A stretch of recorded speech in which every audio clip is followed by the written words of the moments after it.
Bingo. Hi, my name is Hello, are we Karen. recording? Yes, good morning. We are on the air. My name is Great. Karen Furr. You are listening and watching Conversations with Karen. And I have once again Lena Swanson, who is a shamanic practitioner and animal communicator. And she is absolutely a fabulous person, fabulous practitioner, Yeah. a lover of life, and just a hoot to be around. Welcome, Lena, and welcome everyone who is watching this program this morning.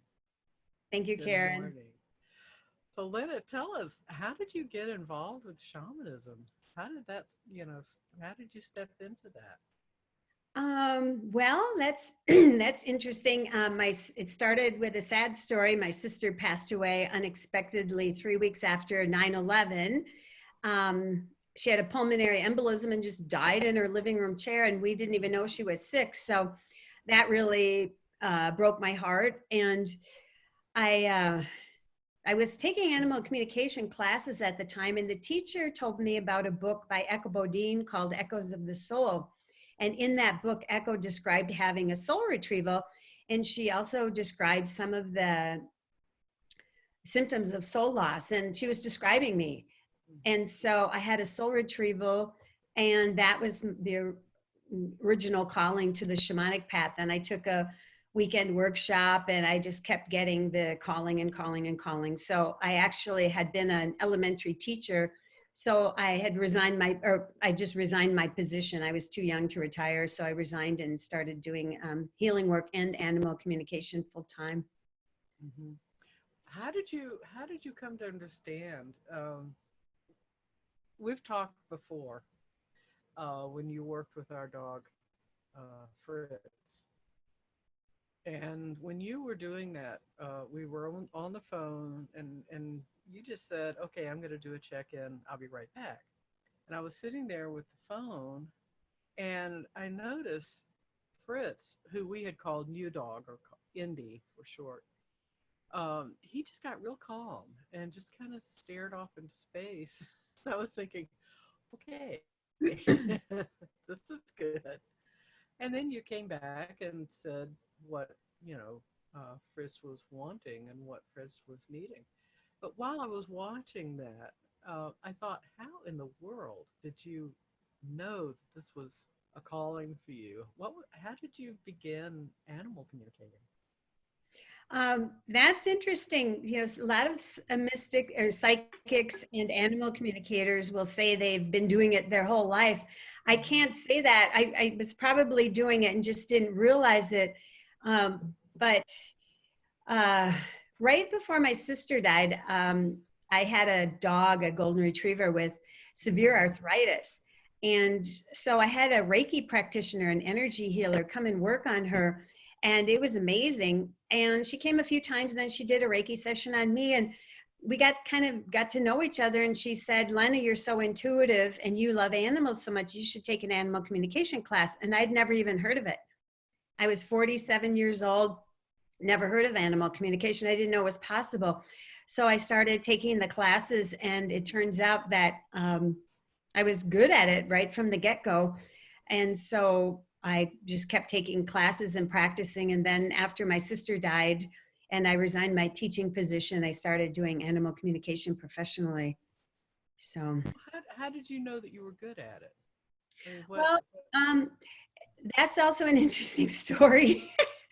um, I was taking the advanced class. It was a weekend class, and the teacher had a hobby farm. And she said, here's a list of questions. We're going to take a break, and then we're going to break up and go our separate ways here on my hobby farm. And here's a list of my animals you can speak with. And one of her animals was a cat, a super shy cat who um, she said, well, you won't see Cricket, but you can talk to her because it's telepathy.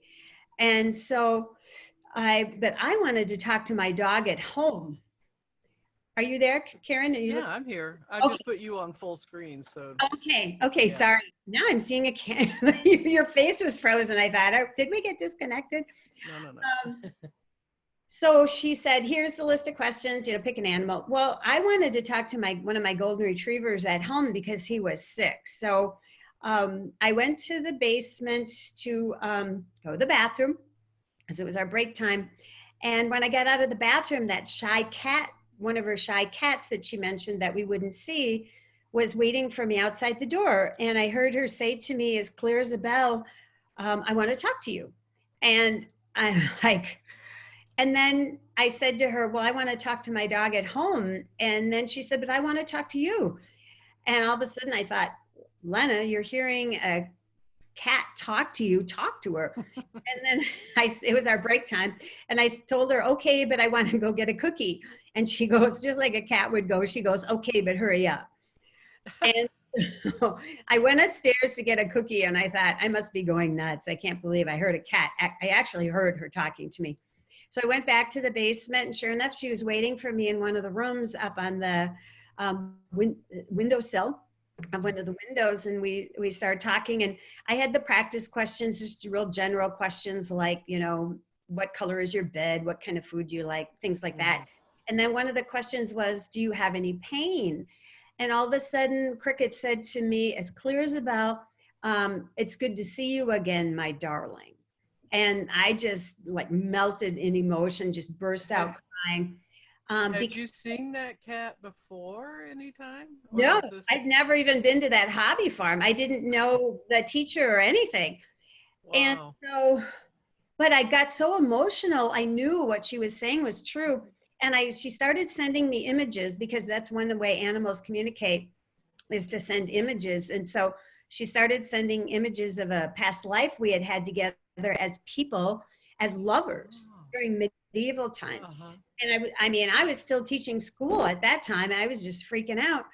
And then at some point I was just sobbing because I knew it was true. Obviously our romance had ended tragically in that past life.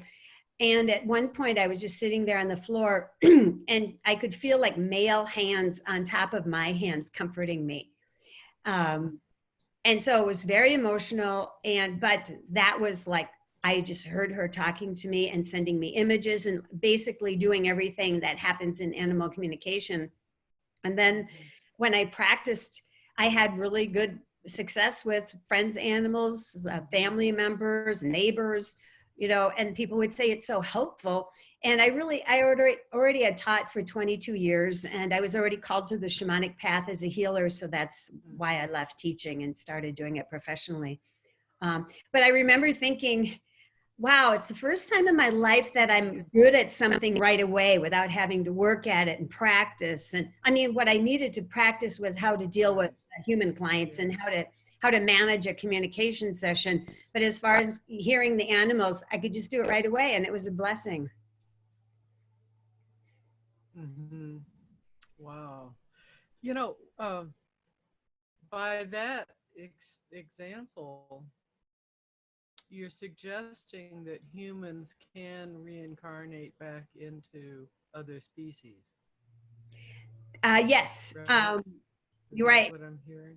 Yes. And I also do, you know, I think animal communicators have had that experience of speaking with animals and having them relate about past lives because they don't need to be regressed. You know, animals are so connected and wise, they just have that access to that information. I do past life regression work too. And I regressed a woman one time and she went immediately to a past life as a neglected dog. So some people will say, oh no, that's, you know, animals don't have the same soul. But in my experience, animals have the same soul as people. What they've chosen is to have experiences as an animal in that particular lifetime. So yeah, in that past life with Cricket, we were both, you know, we were lovers, man and woman in that lifetime. And it was real. I mean, I'm not that emotional of a person. I'm not like a person who cries, you know, easily. Right. And I mean that when she said to me, it's good to see you again, my darling, gosh, I could cry about it now. Oh yeah. I don't want to minimize that, but the first thought came was, my, you've changed. Well, you know, Cricket was okay. So this is really funny. Cricket was so shy, right? But of course not with me. And then when I was leaving, it was a 2-day class. So I was leaving on Sunday and I wanted to say goodbye to Cricket. And I went in the basement and I thought, well, I might not see her. She was laying on the dryer. So when I went into the laundry room, she rolled on her back and I just started snuggling her and I had my face in her belly and she goes, oh, you've done that before. I was like, oh my gosh. Like, okay. Oh man, that was funny. And the sad part was, though, she got killed on the road in front of the woman's farm a couple months later, but she's reincarnated. She's with me now in one of my cats. I don't know why she keeps coming back as a cat, but that may be why she left. yes. Yeah, to get to my house, right? Yeah, to get to your house. Yeah. When you teach animal communication, what's the first thing that you're asking your students to be aware of? Just very similar to shamanic journeying is you're not, you try to get away from this idea that you're making it up. Mm-hmm. And with communication, with telepathic communication, it comes so instantly that you really don't have time to make it up. And so, and the other thing is a lot of people will get really unusual information and their logical brain comes in and says, well, that can't be, that's impossible. But usually those are the ringers. Those are the real latent. That's the real deal. Yeah. That's the real deal. So I tell people, don't edit what you get. Don't censor anything. Write down everything that the impressions, the images, the words and thoughts that you're getting, so that you have all of it. Don't discount anything. Well, when you're communicating with an animal and they're sending you an image, you mentioned that earlier, that's the way they communicate, they send images. Mm-hmm. What does that look like for us? I mean, is there another example you can give that, how does that happen? Well, a lot of times it's happening unconsciously. We're inadvertently sending animals images of kind of things we don't want. Like if I think about my dog chewing on my shoes and I'm like, don't chew on my shoes. And I kind of have an image of her chewing on my shoes. They get that. And sometimes that's the cause for misunderstandings. Mm-hmm. We talk about our third eye and that psychic ability to see things, that clairvoyance. But it's just somewhere. I guess I call it your mind's eye. The image is somewhere. I don't see it like right in my forehead, but there is an image that comes in. And it looks very much like real life. Like if a cat wants to tell me about litter box issues, one cat, the woman called me, she got a free 15-minute session that I donated to some fundraiser. And she said, I'm going to euthanize my cat if he doesn't stop peeing outside of the litter box. And so I put her on hold and I talked to the cat and I said, what's your deal? And he showed me an image of a litter box with just a ton of litter in it. And he said, I hate that. It's like being on shifting sands. So I prefer a solid surface to go on. And then he showed me an image of a litter box with about 1 inch of litter in it. I mean, literally very, very little litter, enough to, cover up. Right. And so I told her, I said, he feels like you're putting way too much litter in the box. And then the phone kind of went silent because she's like, oh my gosh, I do. She goes, I fill it almost to the top because I don't want to have to keep filling it. Yeah. And I said, that's really what's bugging him.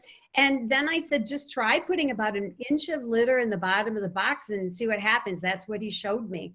Mm-hmm. And sure enough, she called me a couple days later and she said the problem was completely solved. And she was ready to euthanize that. So, that is amazing.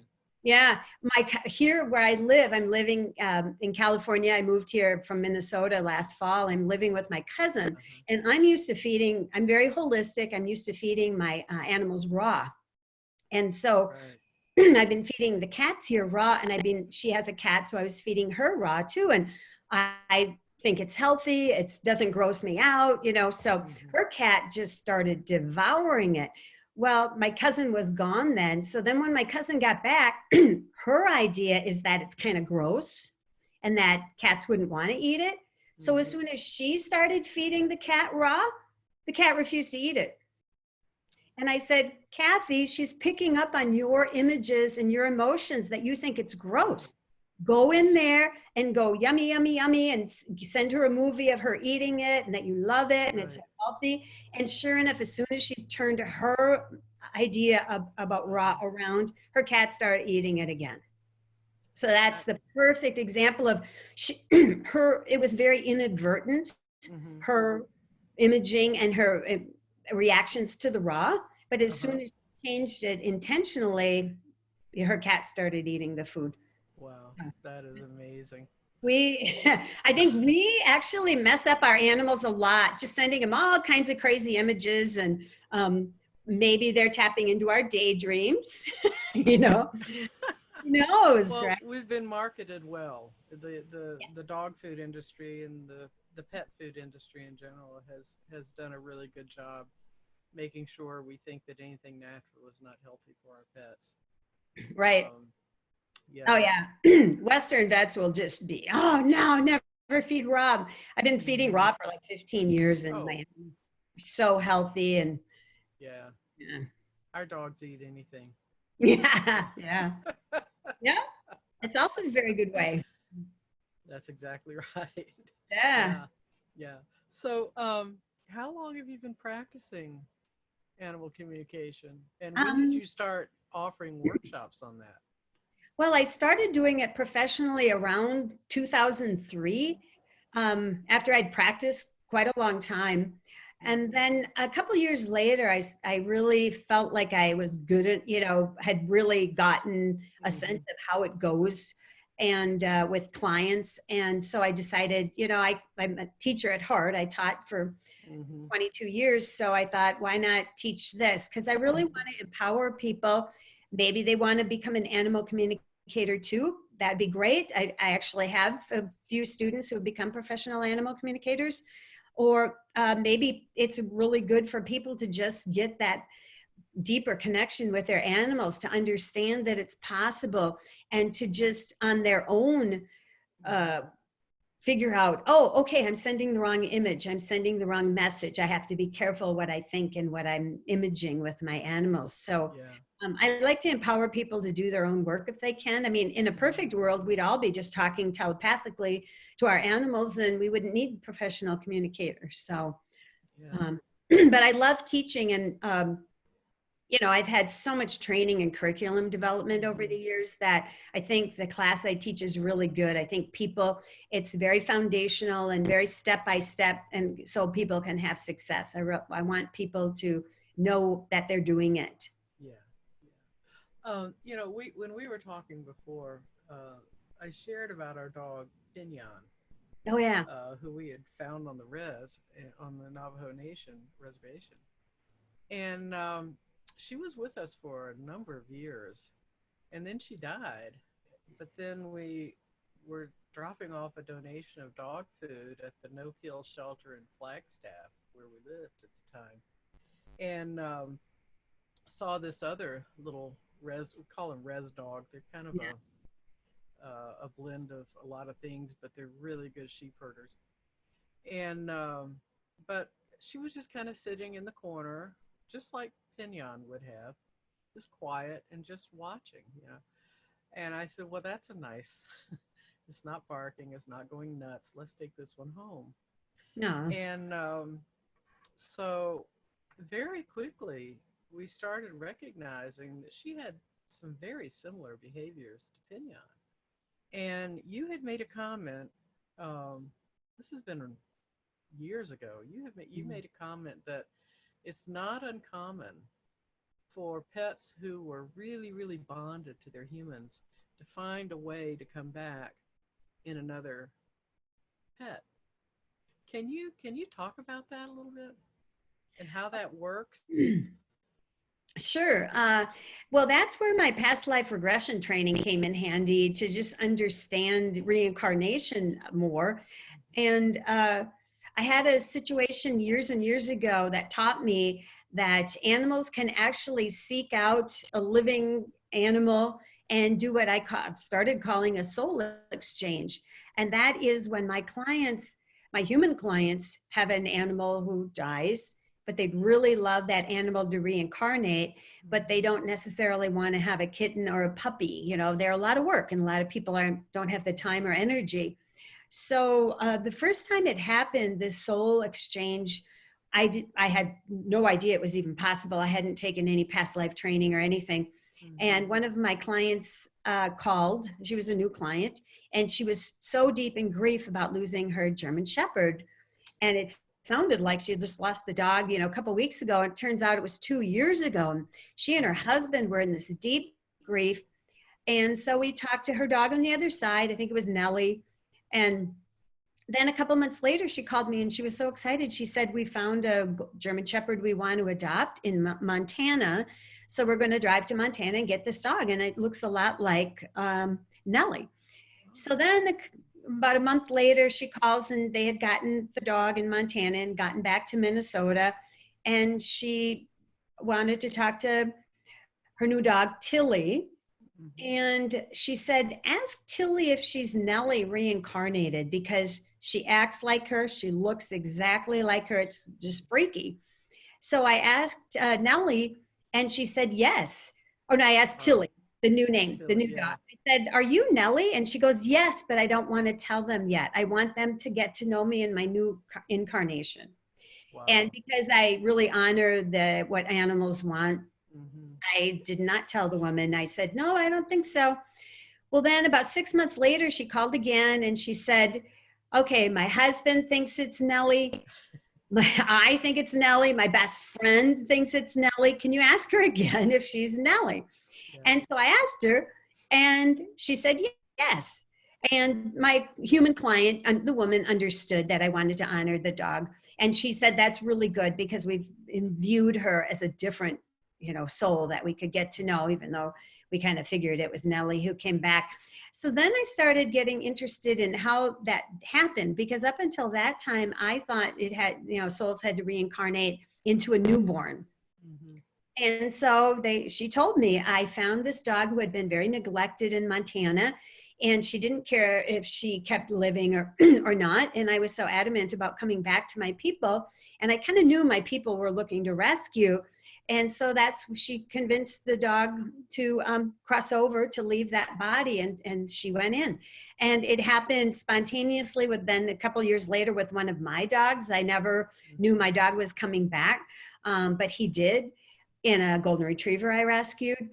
And then it's happened a bunch of times. And so my clients will kind of, you know, when they want to find their animal, they'll look on Pet Finder and they'll actually send me links, and I'll just check in to see if it's their animal or not. So it's pretty interesting, but it's nice because, like I said, a lot of people don't have energy for a kitten or a puppy. Right. So, right. Yeah. One case in particular, I'm not sure if we talked about this a couple weeks ago, but they can also come back as a different species.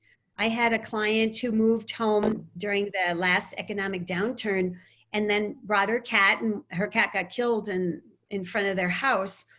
And she kept calling me to find out when her cat was going to reincarnate. Well, she was living with her parents, and her dad didn't want any more cats. They already had a few cats, but he loved dogs. So the cat told me, okay, I'm ready to reincarnate now, but I'm going to come back as an older Yorkie puppy. I'm going to be surrendered by people who don't know how to take care of me. You know, come find me. I'll be in a shelter. And so sure enough, the family volunteered at the local shelter, and they got a call from the veterinarian who serves the shelter. And he said, I think I have your Yorkie puppy. Some people brought the puppy in and wanted the vet to euthanize the puppy. And then the vet's like, why would you want to euthanize a puppy? And they said, well, because he keeps peeing all over the house. They didn't understand, for some reason, they didn't understand that you need to housebreak a puppy and train it. And when the vet explained that, they said, well, we don't want him then. And so they signed the puppy over to the vet. So the cat came back as an older Yorkie puppy, just like he said, just like he said he surrendered was by going people to. who didn't know how to take care of him. And the only reason he didn't make it to the shelter is because the vet knew the family was looking for a Yorkie and intervened. Otherwise, the dog would have been right in the shelter. So anyway, these are things that happen, much like in shamanic journeying, like we keep learning new things from our helping spirits.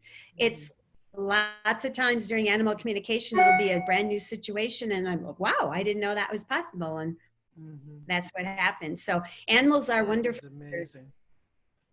Yeah, that is amazing. Yeah. If anybody has any questions, turn your mic and your video camera on and join us. And if you have general questions about animal communications, please ask your questions. If it's a question that really needs to be more in a session setting, Lena's contact information is on shamanzoom.com, and you can contact her. We'll give you the email and website before the end of the program. So if you have a question, just unmute yourselves, video and audio, so we can see it. Or if you just want the audio, that's fine too. And see if we can stump Lena here. Maybe. Lena, what is the funniest thing an animal has ever said to you regarding their human owners or partners? Oh gosh, that's a really good question. I don't know. Some animals really have a good sense of humor. They just come up with these one-liners. I think because I taught English as a second language, and in my 20s, I traveled a lot. I lived a couple of years in Switzerland and learned, Swiss German and High German. I'm real language oriented. So when I talk to animals, I typically will get pages and pages of things they say, which is fun because then people can hear exactly how their animals use the English language. But I can't really think of a funny thing. When they communicate with you, are they sending messages, or are they actually, are you getting English, or if it's a Chihuahua, you're getting Spanish. A little high voice, like a with big ears. Boy, I don't know. It just comes so naturally now. Yeah. How do you perceive that they're speaking to you in English or whatever language? I mean, if they're sending images, how do you? I just like downloading and writing. A lot of times I'm writing as fast as I can because they're just talking. And if I don't use the word they really are specific about, then, if I, maybe say it in a different way, they're like, no, it has to be this way. Words have such a power and such a certain vibration that they are usually very specific. I can tell a lot of times I'll just have a real strong feeling in animals and old soul. And it's because they get it, the situation, they have a depth of understanding of whatever we're talking about. And also just, they're so articulate, their word choice and their sentence structure is very articulate. And I just get a sense, wow, this soul's been around a few times. So, but yeah, I can't think of the funniest thing. There's just a lot of different ones. So I can't give one specifically right now. Can you remember which one has been the most challenging for you? I think in general, the challenging ones are the clients I've had. I've been doing this for 18 years, basically, and, more or less. And they're clients that are passing, my animal clients who are dying. And I've known them and their family for years. And, a lot of times people will say after a session, I've talked, the husband or the kids will be on, on speaker. So there are several family members are listening. Then we talk to a couple dogs and 3 cats. It almost becomes like a family therapy. And, I know things intimately about these families that I wouldn't know otherwise, but it comes up because usually it's part of what's going on with the animal. So those are the most challenging, I think, is when we're getting close to saying goodbye to animals I've talked to, for years. They're kind of like my buddies too, and the families. I'm so Yeah. close to the people. You know, you're hitting on an important point too. Is that when human family members die, sometimes we forget the pet. You know, we're focused on the human family members who are grieving that loss, but sometimes we forget about, um, the little dog is probably feeling something similar, or the cat, or Yeah, whatever the pet happens to be. yeah. I talked to a cat one time, this is several years ago, Hmm. and they were so frustrated because he wouldn't stop pooping on the furniture, just pooping. Hmm. And that always tells me that they're trying to send a message. It's not a Hmm. physical thing. Right. And so when I talked to the cat, he was deep in grief. The minute I connected with him, I get a lump in my throat, that really sad Hmm. Hmm. thing. And he said somebody he loved dearly left and was never coming back. Ah. And I told, and that he was expressing his, they hadn't acknowledged his grief and his loss. And when I talked to the family, the woman was very distraught, and she said, "Oh, my son is in prison for a long time. He's not getting out. He's not doesn't have parole. We didn't get into what he did or why, but and that Hmm. was his cat. So the cat Oh. knew, from the conversations of the people that he wasn't going to see probably wasn't going to live long enough to see his guy again. And Hmm. as soon as I said, if you just acknowledge that and, we'll explain what happened, Right. it's the acknowledging that really helps. But like you say, everybody is usually pretty wrapped up in how the people are grieving, and they forget the animals are there doing just as much grieving. Hmm. Hmm. Yeah. It's amazing that in just 2 generations, we have come to really understand the sentience of all of life. And learning animal communication can really help with that. You know, Oh, yeah. Yeah. yeah, yeah. So if you were to schedule a workshop, Mhm. my wheels are turning. Have you ever taught online before, or is that possible with the work you do? Oh, yeah. Yeah, yeah. Uh-huh. Definitely. I've been, even before the virus, people were saying I should put a workshop on Zoom.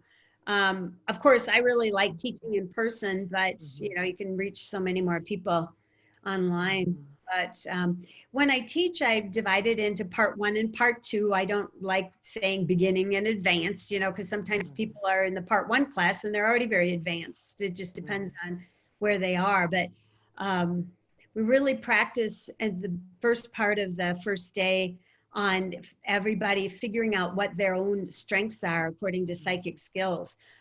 It's more unusual, I think, to get a lot of words from animals like I get, but again, I think that's from my history with language.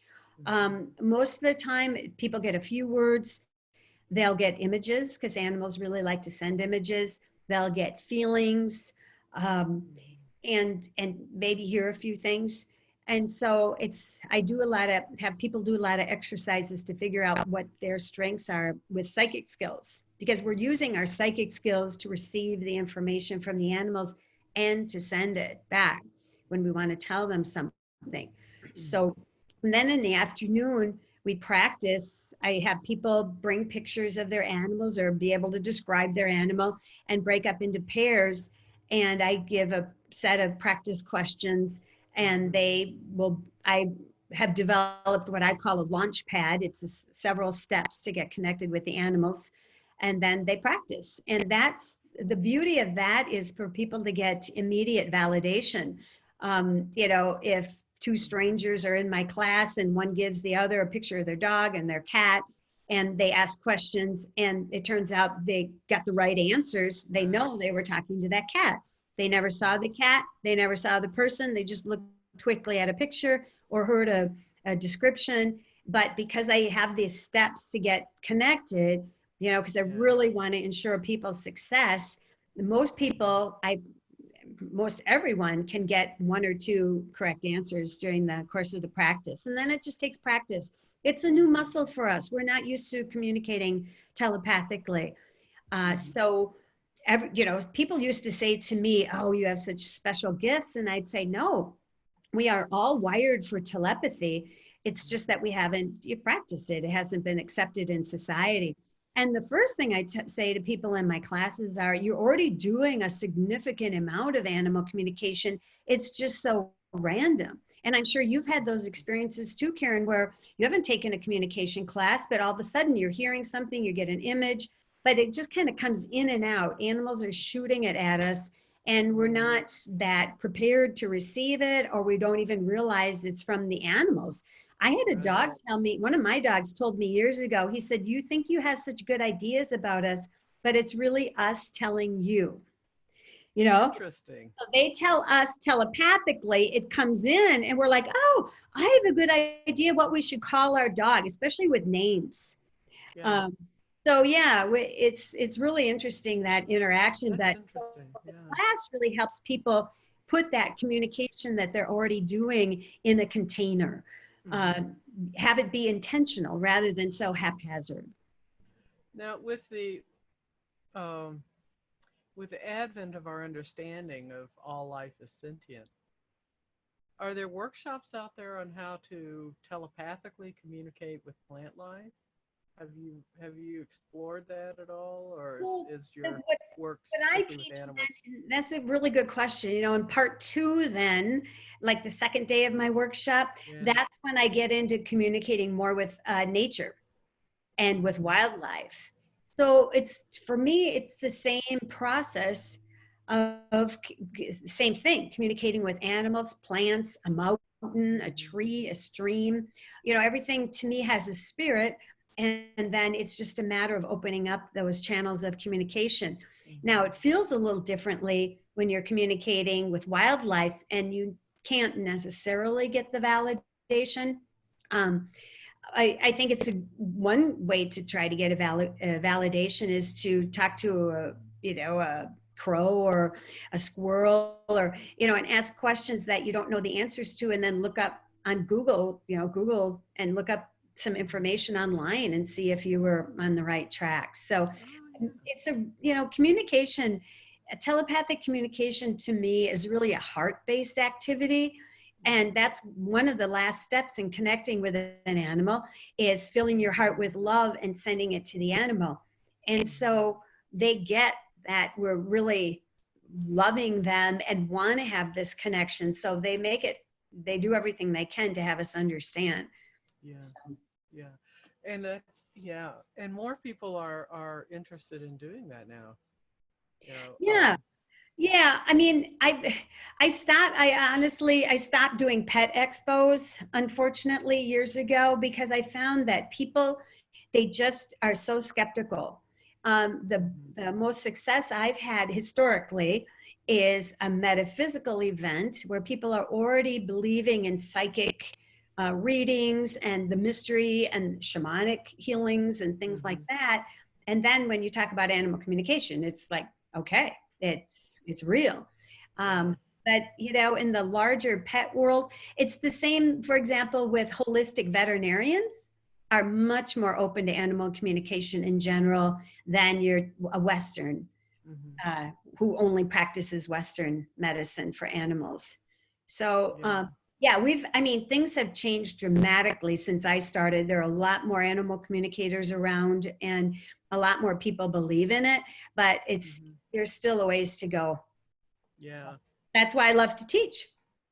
I had a conversation with Leslie Bryan a Yes, couple days yes. ago, who works with going into the patient rooms of corona infected patients and being with them energetically, Hmm. and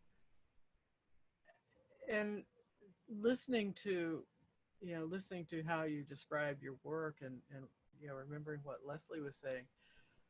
Is there a place for animal communicators to communicate with people who are in the hospital, to to kind of do that mediation, that I met with your cat today, and your cat is wishing you well and is waiting for you and is there for you, et cetera, et cetera. Have you had any of that, or does that No, even make sense?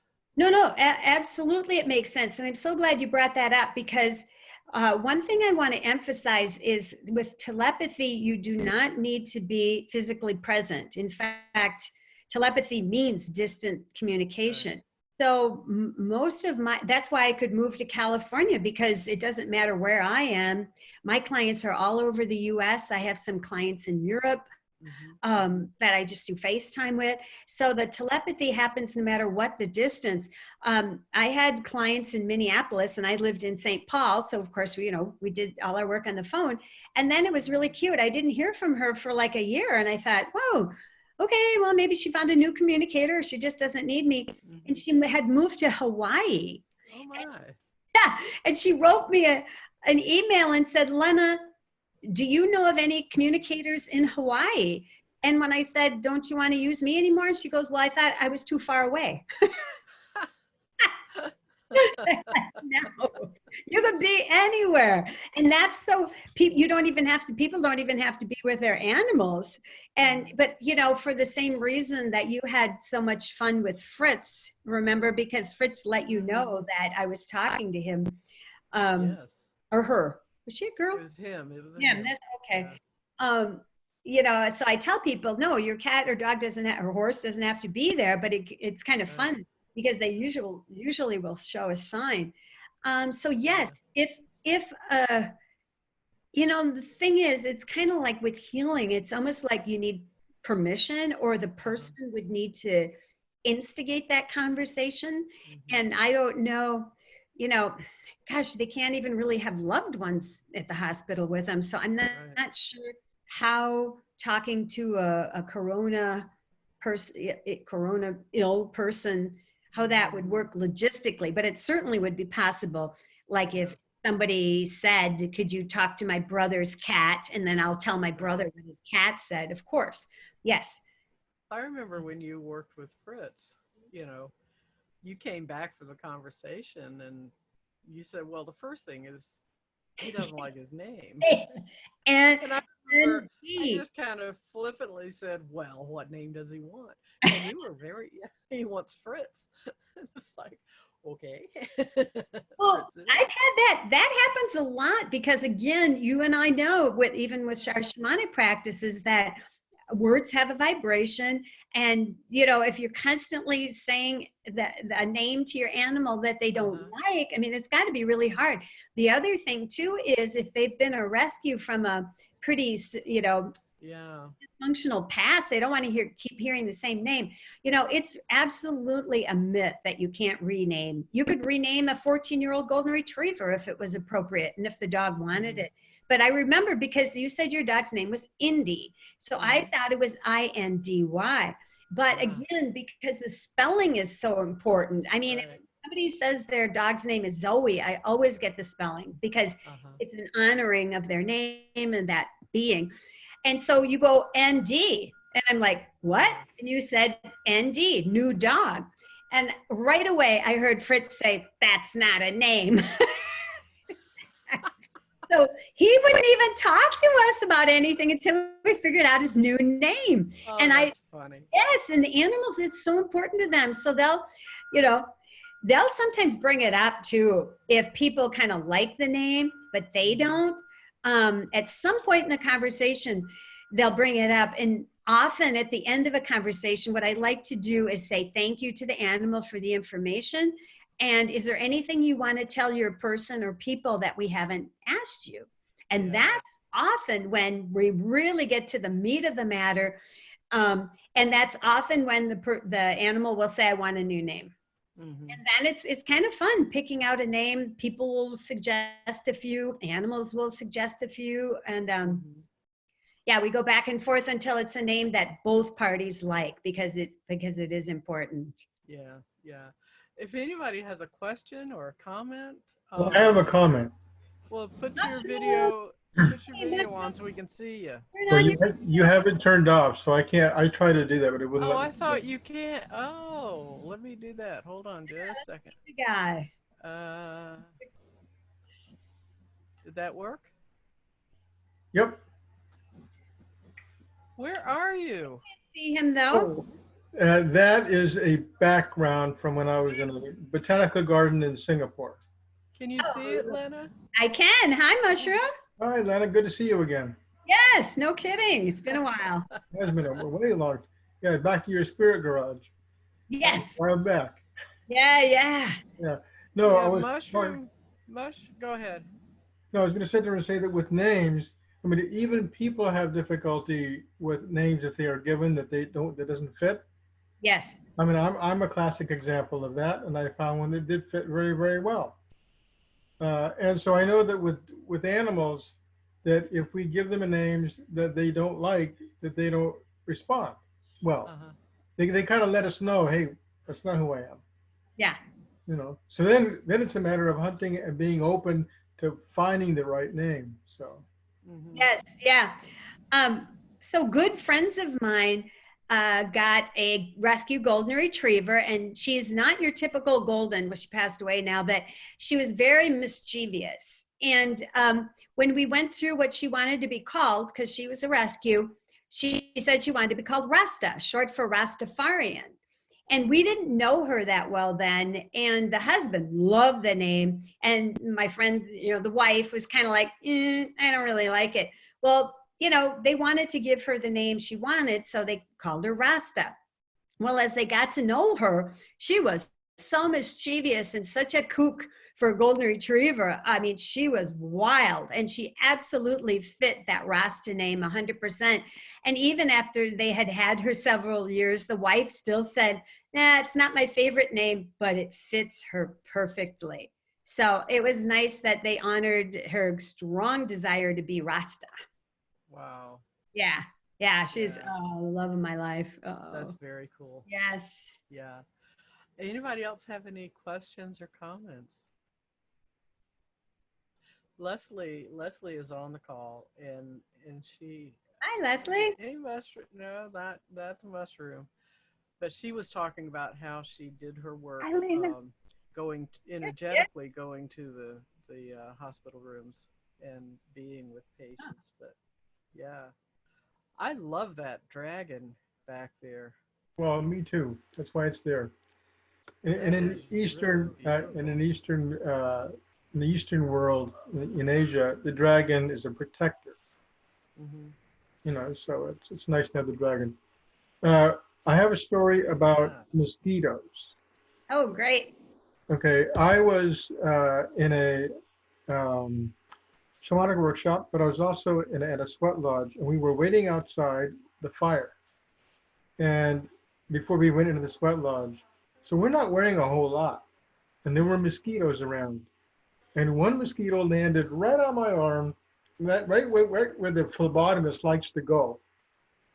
I saw him, and my temptation was to whack him. But I figured, well, wait a minute, she's not there to do anything mean. She's just hungry.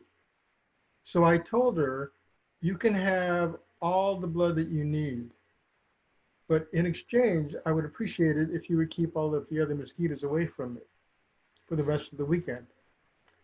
Well, she got pretty, pretty big, and she flew away, and there was no itching, and no mosquitoes bothered me for the rest of the session. It was great. Wonderful. Good job. Yeah, Yep. That works. yeah. That Now, having works. said that, I went backpacking to here in the Sierras, and the mosquitoes were voracious all day long, everywhere, and they wouldn't listen to me. They didn't care. They were hungry. Yeah. Yeah. It's funny. Sometimes those things work, and other times they're like, well, thank you for asking, but no. Mhm. Yeah, really. That's a good We example. declined the But I invitation. didn't get bit Well, as I much had as other people did, so that's fine. yeah. Well, I had an interesting conversation with a snake once, and uh, and it was, we have dogs. They're rescue dogs. They don't know that you bite.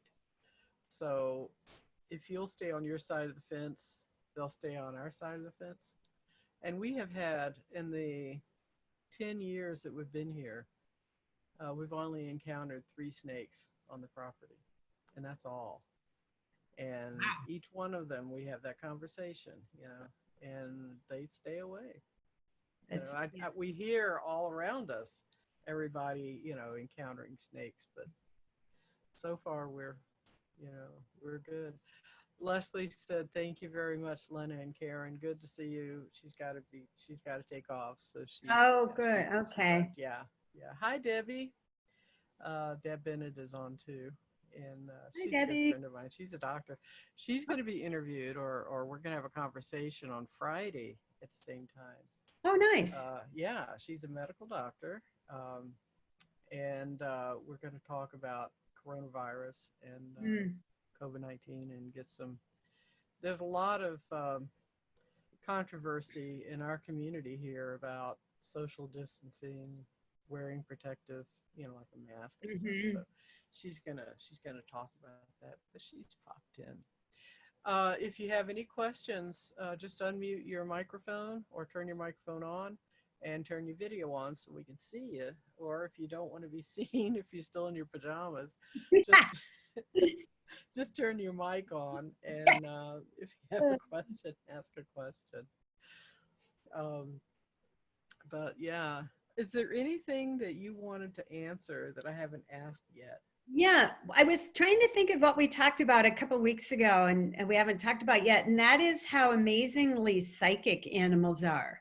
And the fact that a lot of their misbehavior is actually they are reporting to us that we have earthbound spirits in our living space or in our yard or where thereabouts. And these are earthbound spirits. Some people might call them ghosts, who souls who have passed out of their bodies but have, for whatever reason, not crossed over. They've had a failed dying experience in that way. And so they are not even necessarily haunting or trying to bother. They're oftentimes, these souls have not had a good experience in life. They want to come and be with my clients because my clients have such a nice family, a loving family. They have animals that people love, these souls love. So oftentimes they're attracted to a household just because it's such a nice place.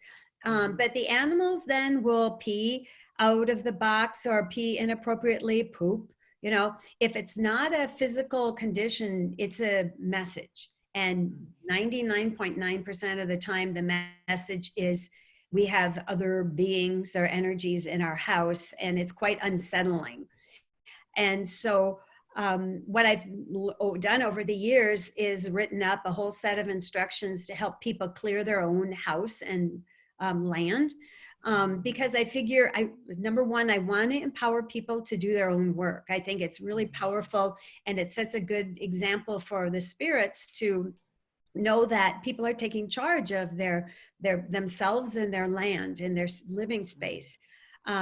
And so I always tell people, if you're not able to clear it or you don't feel comfortable, I'm happy to do a shamanic journey and come and do that for you. But I encourage you to do it yourself first. And I know I have a lot of clients who are very interested in animals, but they're not necessarily very metaphysical.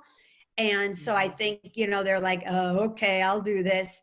And then they're just astounded when all of the behavior changes, that the energy of the house changes. They're not so tired anymore because having these spirits in the house is quite draining for people.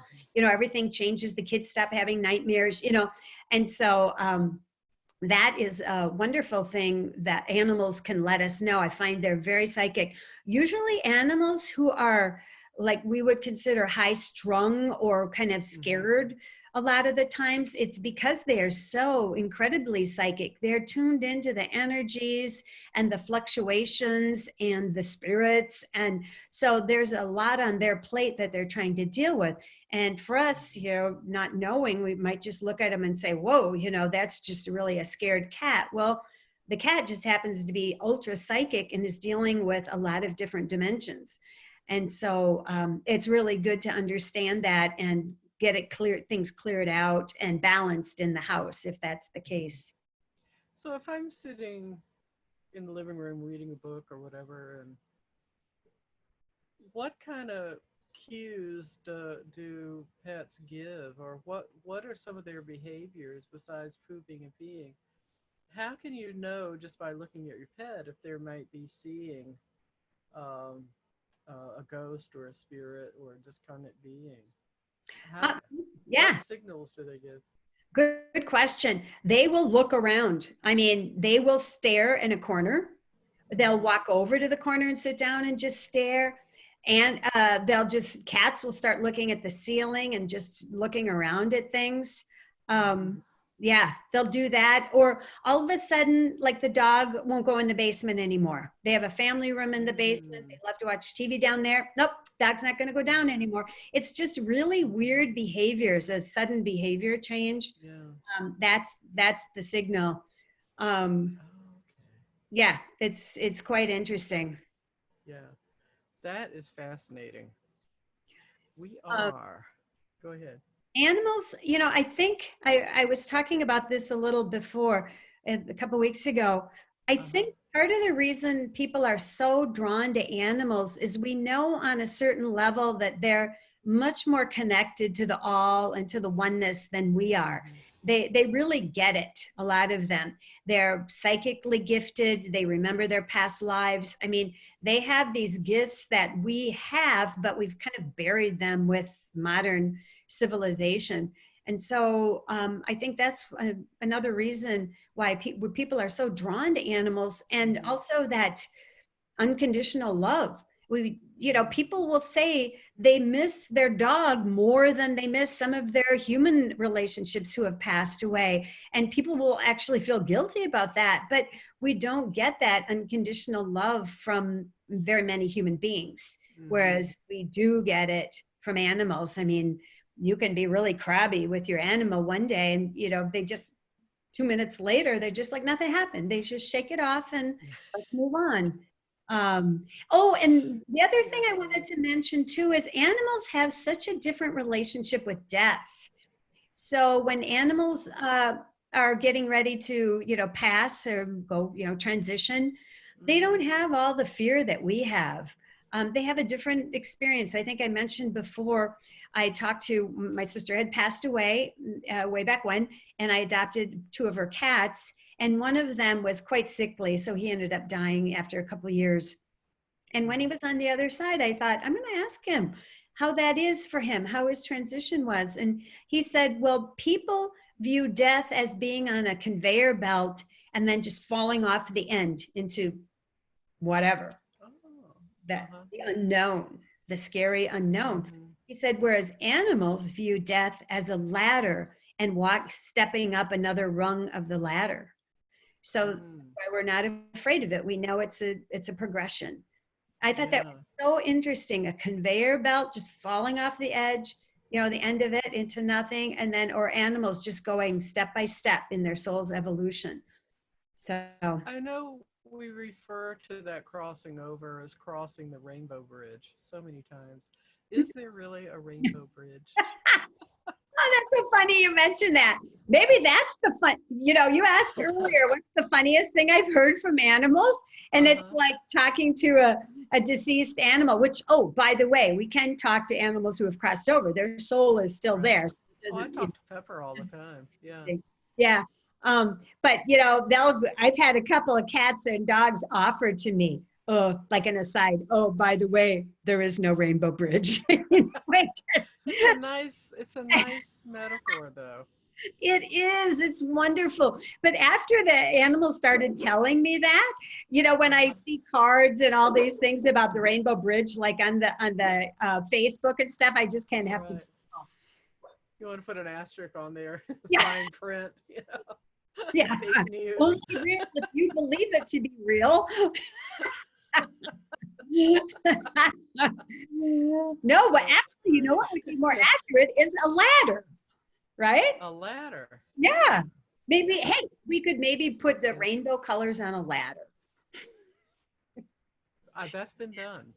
That has been Not sure done. people would get Oh, it, but that's funny. oh Yeah, gosh. yeah. Is there anything that anybody wants to ask or say? And if so, just unmute your, hey, Mushroom, your mic and camera. All right. So you said that you're in California. So am I. So when this is cleared up and we can get together again safely, where are you? I'm about an hour northeast of Sacramento. Okay. Yeah, near Auburn. Yeah, my daughter lives in El Dorado Hills, and I have a cousin living in Auburn. So Oh my gosh. And I can't remember where you are, Mushroom. I'm down in Long Beach. Oh, you are. Okay. Well, I was going to be down in your area this summer to see Taylor Swift with my 8-year-old great niece, but of course that's been canceled. That's too bad. I'm a Swiftie. But Mushroom, wouldn't it be fun to co-sponsor a workshop in animal communications down, say, Joshua Tree? Yeah, that would be terrific. Yeah. Yeah. Well, let's put her on the spot on the Conversations with Karen show. Yeah. There we go. Would you be open to teaching a workshop in Joshua Tree Oh, I would love to if we or could, if we somewhere? get it organized.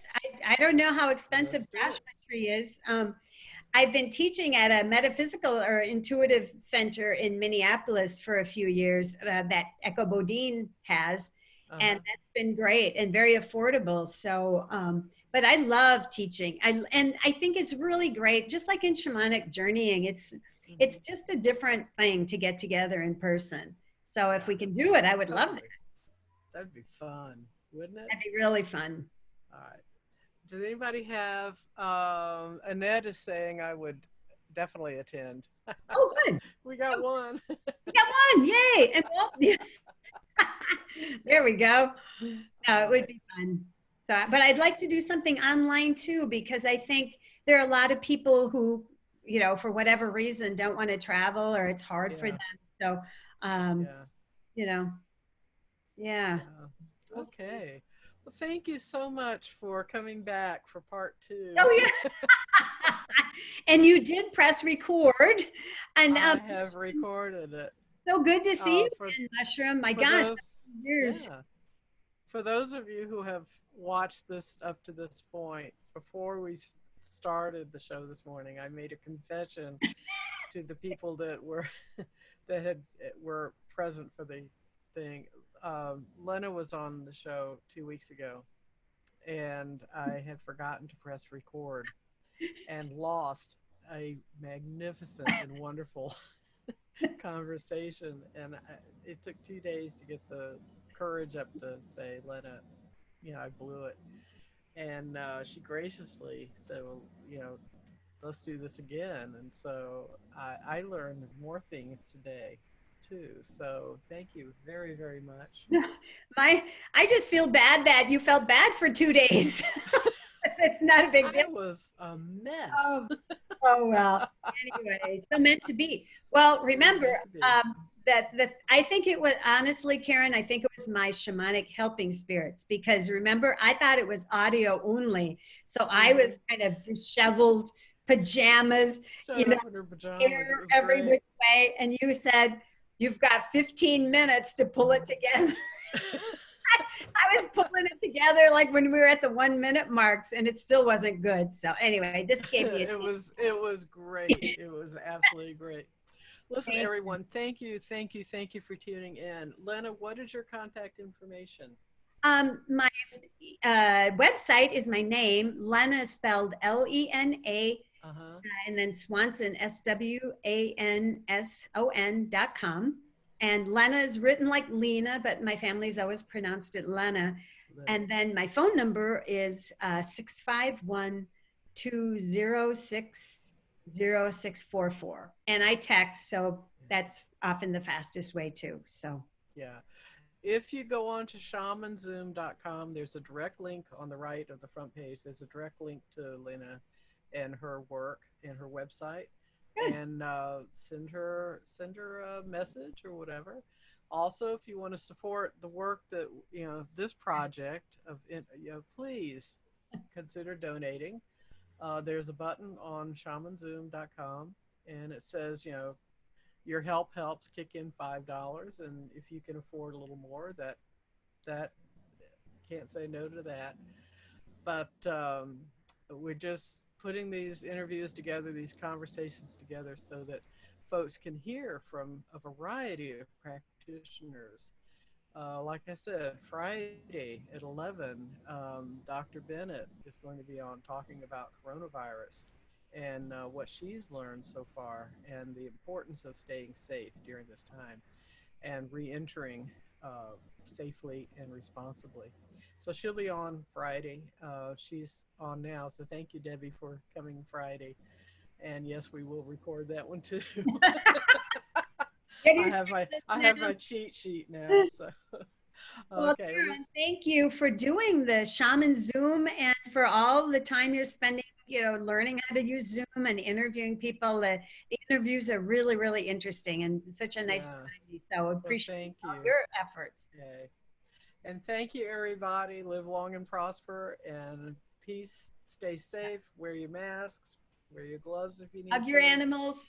Hug your animals and listen to what they're telling you because they're telling Yes. you what is. Yep. All right. Thank you, Karen. Thank you very much. Bye Okay. bye now. Have a great week. Thank you.